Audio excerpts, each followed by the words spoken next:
Tuh,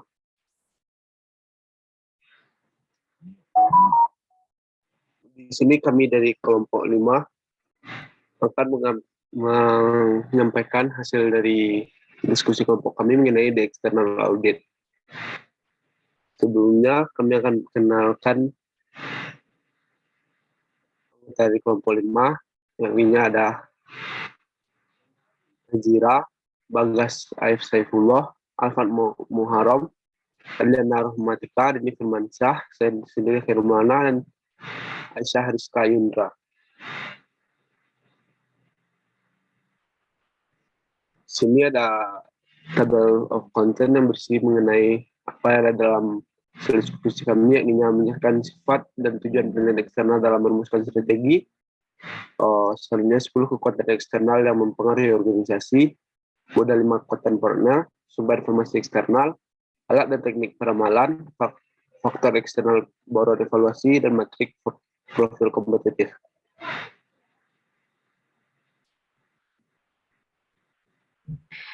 Menjelaskan sifat dan tujuan penelitian eksternal dalam merumuskan strategi. Tujuan dan sifat audit eksternal.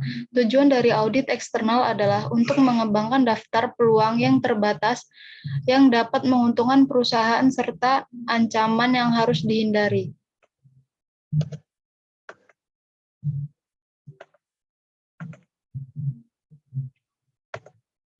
Kekuatan eksternal utama. Kekuatan eksternal dapat dibagi menjadi 5 kategori besar. Yang pertama, kekuatan ekonomi. Yang kedua, kekuatan sosial, budaya, demografi, dan lingkungan alam. Yang ketiga, kekuatan politik, pemerintahan, dan hukum. 4, kekuatan teknologi, dan kekuatan kompetitif. Kekuatan-kekuatan ekonomi seperti sosial, budaya, demografi, dan kekuatan lingkungan alam. Kekuatan politik, hukum, dan pemerintahan, kekuatan teknologi, kekuatan kompetitif. Pesaing, pemasok, distributor, kreditur, pelanggan, para karyawan, komunitas, manajer, pemegang saham, serikat buruh, pemerintah, asosiasi, perdagangan, kelompok, minat khusus, produk, jasa, pasar, lingkungan alam, organisasi, peluang, dan ancaman. Hubungan antara kekuatan utama eksternal. Saat mengidentifikasi dan memprioritaskan faktor eksternal utama dalam perencanaan strategis, pastikan faktor yang dipilih adalah yang pertama spesifik, yaitu diukur sejauh mungkin. 2, dapat ditindaklanjuti, yaitu bermakna dalam hal memiliki implikasi strategis. Dan 3, dinyatakan sebagai tren eksternal peristiwa atau fakta, bahkan sebagai strategi yang dapat dilakukan perusahaan. Selanjutnya akan dijelaskan oleh rekan saya.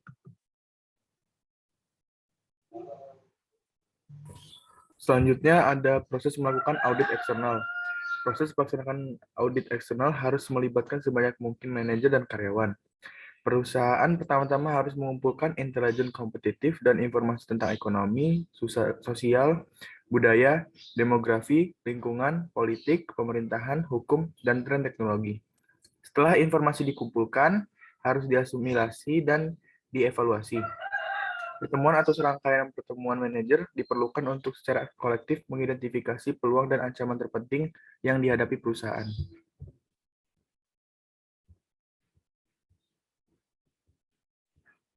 Selanjutnya ada pandangan organisasi industri. Pandangan organisasi industri tentang perencanaan strategis menganjurkan bahwa faktor eksternal atau industri lebih penting daripada faktor internal untuk mendapatkan dan mempertahankan keunggulan kompetitif. Pandangan I.O. telah meningkatkan pemahaman tentang manajemen strategis. Integrasi dan pemahaman yang efektif dari faktor eksternal dan internal adalah kunci untuk mengamankan dan menjaga persaingan keuntungan.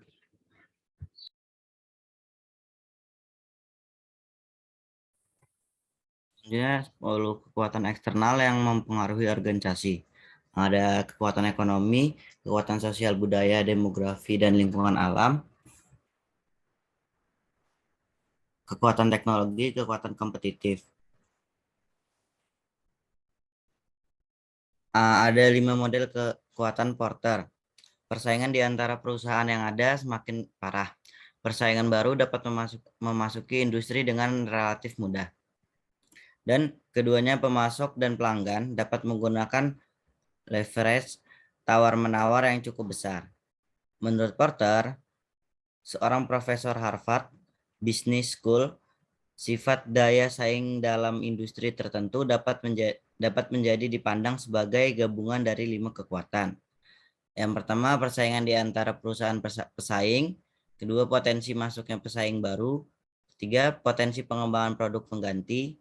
4, kekuatan tawar-menawar pemasok. 5, daya tawar konsumen. 7.4. Sumber informasi eksternal. Kekayaan informasi strategik tersedia untuk organisasi, baik dari sumber yang dipublikasikan maupun yang tidak dipublikasikan. Sumber-sumber yang tidak dipublikasikan mencakup survei pelanggan, riset pacar, pembicaraan pada rapat umum pemegang saham dan profesional, program televisi, wawancara dan perbincangan dengan pemangku kepentingan. Sumber yang dipublikasikan informasi strategis meliputi dokumen periodik, jurnal, laporan, dokumen pemerintah, surat kabar, dan lain-lain.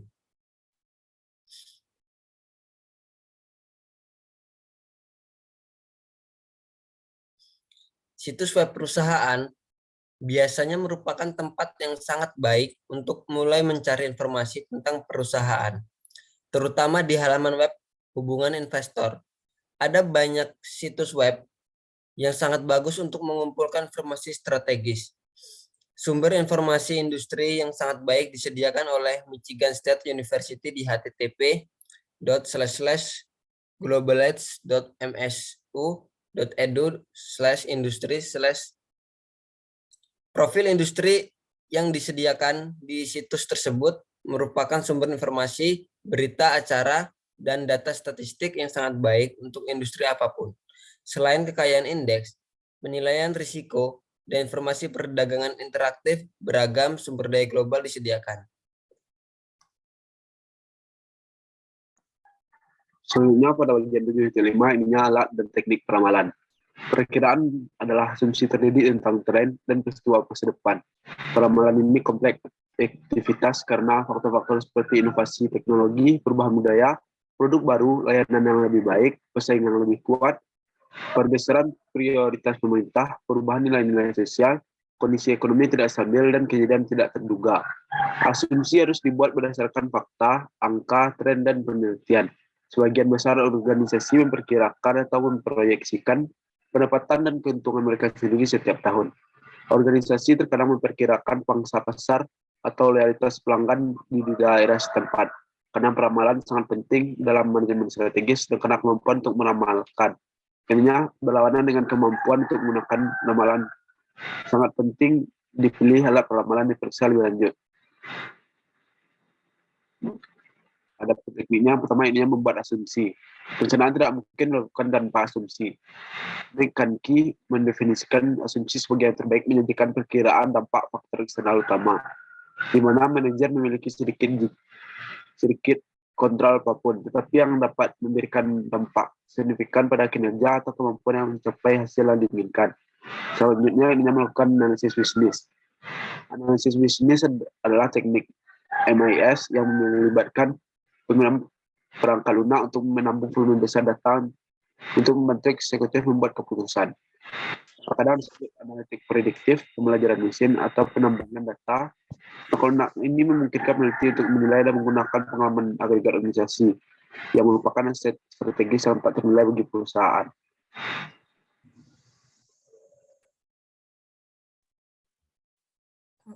Lalu yang selanjutnya 7.6 matriks evaluasi faktor eksternal. Matriks EFE ini dapat dibagi menjadi 5 langkah. Yang pertama, membuat 20 list terkait faktor eksternal utama. Hal ini diidentifikasi dalam proses audit eksternal yang termasuk peluang dan ancaman. List ini juga biasanya dibuat sedetail mungkin menggunakan persentase, rasio, dan juga komparatif jika memungkinkan. Lalu yang kedua, berikan bobot berkisar antara 0,0 hingga 1,0. Dengan keterangan 0,0 itu tidak penting, dan 1,0 sangat penting. Bobot ini menunjukkan kepentingan relatif dari faktor eksternal tersebut. Lalu selanjutnya yang ketiga, memberikan peringkat 1 sampai 4 untuk faktor eksternal. Dengan keterangan 4 itu adalah respon unggul, 3 di atas rata-rata, 2 rata-rata, dan 1 tanggapan buruk. Lalu yang keempat, kalikan bobot masing-masing faktor dengan peringkatnya. Hal ini dilakukan untuk menentukan bobot skor. Lalu yang terakhir, menjumlahkan skor. Menjumlahkan skor ini berguna untuk menentukan total skor tertimbang untuk suatu organisasi.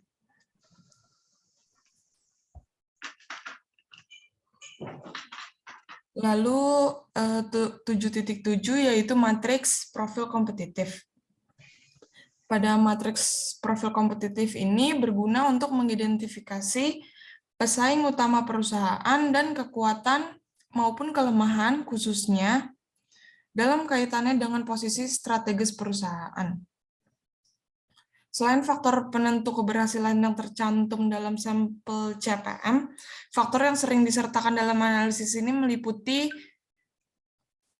luas lini produk, keunggulan kepemilikan atau paten, kapasitas, pengalaman, keunggulan teknologi, efektivitas distribusi penjualan, lokasi fasilitas, efisiensi produksi, hubungan serikat pekerja, dan yang terakhir keahlian niaga.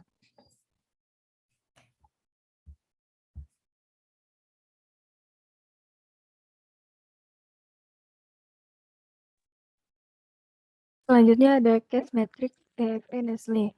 Terdapat dua faktor eksternal yaitu opportunity dan threat. Pada faktor opportunity ada eksistensi penjualan produk, peningkatan kebutuhan terhadap produk susu, adanya kemajuan teknologi yang selalu berkembang, kemudian gaji pegawai yang rendah di negara berkembang, besarnya pasar domestik yang belum tergarap, semakin baiknya kelas menengah, kemudian pertumbuhan ekonomi Indonesia yang terus meningkat. Yang kedua, faktor threat, yaitu harga bahan baku yang mahal, kompetitor yang menawarkan harga bersaing, kemudian kompetisi global yang memasuki pasar domestik, gangguan keamanan dalam usaha. Kemudian total score opportunity dan threat, yaitu yang weak sebesar 1 dan skor totalnya 3,017. Next. Analisis berdasarkan EVE Matrix Opportunity. Yang pertama, eksistensifikasi penjualan produk. Perlunya peningkatan produksi sehingga meningkat pula penjualan produk dari PT Nestle Dengkau. Yang kedua, peningkatan kebutuhan terhadap produk susu, semakin tingginya kesadaran masyarakat akan pentingnya makanan pendamping bagi bayi. Yang ketiga, adanya kemajuan teknologi yang selalu berkembang. Kemajuan teknologi terus mendorong PT Nestle mengembangkan produknya.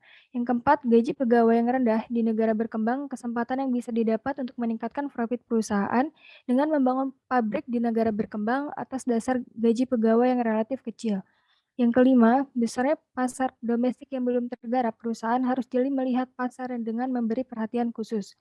Yang keenam, semakin banyaknya kelas menengah masyarakat telah mengalami perubahan dikarenakan perkembangan dunia yang semakin maju. Kelas menengah dari masyarakat lebih sadar akan pentingnya kesehatan. Kemudian yang ketujuh, pertumbuhan ekonomi Indonesia akan terus meningkat. Meningkatnya ekonomi masyarakat membuat masyarakat semakin konsumtif. Pikiran masyarakat telah beralih dari kebutuhan primer ke kebutuhan yang lebih tinggi. Analisis berdasarkan EFE Matrix Street. Yang pertama, harga bahan baku yang mahal. Harga bahan baku yang semakin mahal membuat perusahaan memikirkan cara untuk mengatasi masalah tersebut. Yang kedua, kompetitor yang menawarkan harga bersaing. Persaingan harga merupakan hal yang tidak bisa terhindarkan. Untuk itu, perusahaan yang menawarkan produknya dengan kualitas yang baik dan harga yang reachable itu yang akan dipilih. Yang ketiga, kompetisi global yang memasuki pasar domestik. Bisnis makanan pendamping bayi merupakan sektor bisnis yang mulai marak diminati oleh perusahaan multinasional sehingga tidak menutup kemungkinan akan muncul kompetitor baru yang meramaikan persaingan. Kemudian yang terakhir, adanya gangguan keamanan dalam usaha. Kondisi yang kondusif dalam berusaha sangat diperlukan bagi suatu perusahaan. Sekian, saya kembalikan kepada moderator.